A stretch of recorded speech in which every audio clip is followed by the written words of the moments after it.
Salam dostlar. 2 gün önce mən sizinlə bir məlumat paylaşdım ki, Azər Qasımlının üzünə duran şəxs Qurbanəli Yusifov bu dəfə məni məhkəməyə verərək Binəqədi rayon məhkəməsində xüsusi ittiham qaydasında mənim barəmdə Cinayət Məcəlləsinin 147-ci maddəsi ilə məhkəmə prosesi başlayır. Bu həftənin 5-ci günü həmin prosesin birinci baxış iclası olacaq. Mən Cinayət Məcəlləsinin 147-ci maddəsi ilə böhtan, şərəf və layiqətin alçaldılmasında ittiham olunuram. Əlbəttə ki, mən bunun bir siyasi sifariş olduğunu bilirdim. Ancaq mən 2 gün idi ki, heç bir şərh vermədən sadəcə gözləmə mövqeyində idim. Və bunun da səbəbi ondan ibarət idi ki, bugün səhər mənim Avropaya səfərim planlaşdırılmışdı, nəzərdə tutulmuşdu və mən özüm üçün müəyyənləşdirmək istəyirdim. Bu məhkəmə işi Azər Qasımlıya qarşıdır. Azər Qasımlını ona qarşı təzyiqdir ki, onun ailəsinə və həyat yoldaşına qarşı indi bir məhkəmə prosesi başlayıb. Yoxsa bu Azər Qasımlının azadlığı uğrunda mübarizə aparan onun həyat yoldaşı Samirə Qasımlıya qarşı bir təzyiqdir. Çünki mən özlüyümdə düşünmüşdüm ki, əgər mən xaricə getsəydim, bu proses sadəcə bir baş ağrısı, bir psixoloji təzyiq kimi əlavə vaxt aparmaq üçün və yaxud da ki, ən pis halda 6 ay müddətinə həbs etməklə Azər Qasımlının həyat yoldaşını bir təzyiq vasitəsi kimi görürdüm. Amma mənim üçün əsas müəyyən edici faktor bu idi ki, əgər mənim ölkədən çıxışıma qadağa qoyulsaydı, bu deməli məhz həm də Samirə Qasımlıya qarşı, Azər Qasımlının hüquqlarını müdafiə edən, onun azadlığı üçün, eyni zamanda Azər Qasımlı ilə bərabər ölkədəki bütün siyasi məhbus məsələsini qaldıran, bütün siyasi məhbuslarla bağlı bir fəaliyyət göstərən bir şəxsə qarşı idi.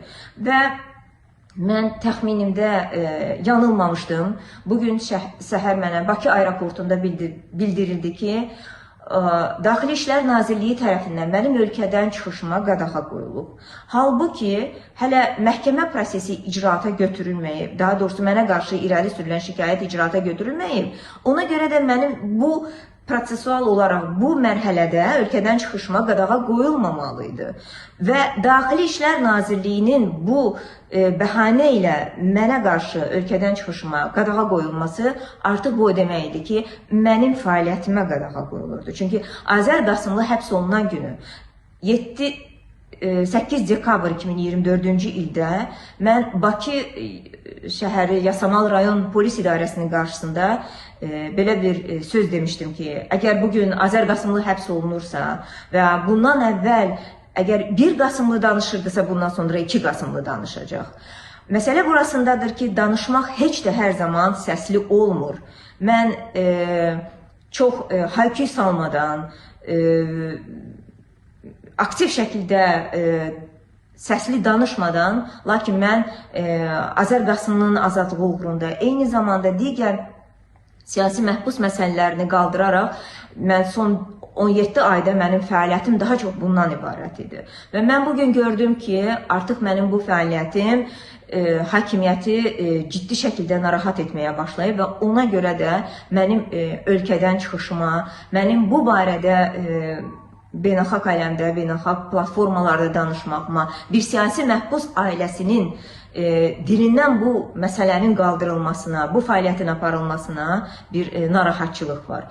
Və mən Azər həbs olunan günü bir şey də demişdim ki, avtoritar rejimlərdə hətta bir quş belə icazəsiz, öz iradəsi ilə uça bilməz.